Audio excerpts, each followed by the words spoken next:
తెలంగాణ రాష్ట్ర శాసనసభ సమావేశాలు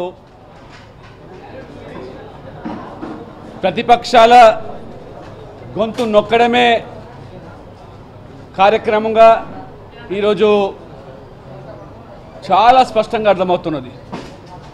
ప్రభుత్వము విపక్షాలు సంధించే ప్రశ్నలకు సమాధానం చెప్పకుండా దాటవేస్తూ కనీసమైనటువంటి విమర్శలు కూడా సహించలేనటువంటి పరిస్థితుల్లో ఈ సభా కార్యక్రమాలు అధికార పార్టీ కోసమే నడుస్తున్నట్టుగా ఈరోజు మేము భావించే పరిస్థితి వస్తూ ఉన్నది. మేము ప్రశ్నలు వేస్తే సుదీర్ఘ ఉపన్యాసాల ద్వారా మంత్రులు కాలయాపన చేసి ఇవాళ నేను కాంట్రాక్టు ఉద్యోగులకు సంబంధించినటువంటి క్రమబద్ధీకరణ విషయంలో స్పష్టత ఇవ్వాలని, దాంతోపాటు 1,07,000 నిరుద్యోగ ఉద్యోగులకు ఖాళీల భర్తీ అంశాన్ని మీరు దాటవేస్తూ ఉన్నారు. ఉద్యమ సమయంలో ఎన్నికల సమయంలో ప్రధాన అంశంగా తీసుకొని ఇవాళ ఓట్లు సంపాదించి గెలిచినటువంటి మీరు ఇవాళ గ్రూప్ 1 లేదా group 4 VRO junior lecturers degree lecturers నోటిఫికేషన్లు ఇవ్వకుండా 1,07,000 ఖాళీలలో ఏదో 10,000 ఇచ్చామని చెప్పి 16,000 ఇచ్చామని చెప్పి తప్పుడు సమాచారం తప్పుడు మరి అంకెలు చెబుతూ ఇవాళ గ్రూప్ 2లో 450 పోస్టు భర్తీ కోసం నోటిఫికేషన్ ఇచ్చి లక్షల మంది వాళ్ళు దరఖాస్తు పెట్టుకుంటా ఉంటే అందులో ఇంటర్వ్యూ అవసరం లేదు, తెలంగాణలో ఉన్నటువంటి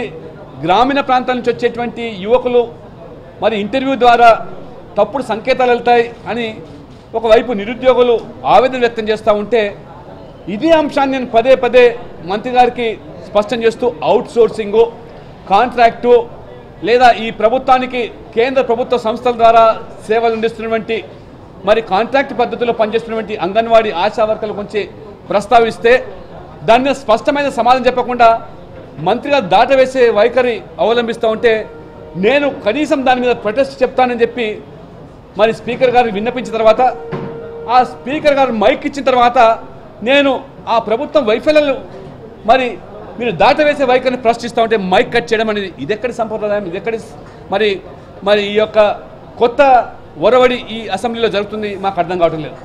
ఇవాళ స్పీకర్ గారు ప్రతిపక్ష పార్టీల యొక్క మరి సభ్యుల వారికి రెస్క్యూకు రావాల్సింది పోయి మమ్మల్ని ఇవాళ వారు మా హక్కులను కాపాడాల్సింది పోయి ఈ రకంగా మరి సభ నడపడనేది ఏమాత్రం కూడా సమంజసంగా లేదు.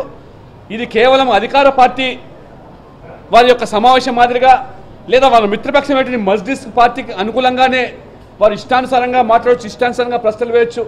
కానీ మేము ప్రభుత్వాన్ని ప్రశ్నిస్తే విమర్శిస్తే తట్టుకోలేని పరిస్థితి, ఇది ఏమాత్రం కూడా బాగాలేదు. ఇది మంచి పద్ధతి కాదు.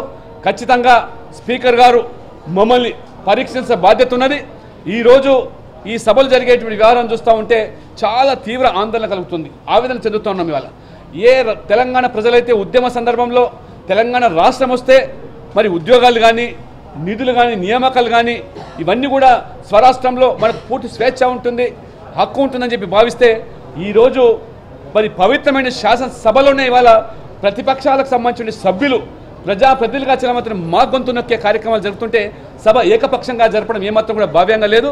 ఖచ్చితంగా మరి అన్ని ప్రతిపక్ష పార్టీల యొక్క ఆవేదన ఈరోజు స్పష్టంగా కనబడుతుంది. మరి భవిష్యత్తులో ఈ రకమైనటువంటి మరి వ్యవహారం కొనసాగితే తప్పకుండా మేమందరం కలిసి తప్పకుండా ఆలోచన చేస్తాం. ఈ విధమైనటువంటి ఏకపక్షంగా ఈ సభ నడిపే పద్ధతి కాదని చెప్పిగా నేను స్పష్టంగా చెప్పబోతున్నాం. అప్పటికి కూడా మరి ముందుకు రాకపోయేటంటే భవిష్యత్తు కార్యక్రమము అన్ని పార్టీలు కలిసి ఒక ఫ్లోర్ కోఆర్డినేషన్తో ప్రభుత్వం మరి ఈ రకంగా పారిపోయేదానికి లేదా ప్రతిపక్షాల గొంతు నక్కే కార్యక్రమానికి చేపట్టడం సబబు కాదని చెప్పి కూడా ఈ సందర్భంగా నేను హెచ్చరిస్తా ఉన్నాను.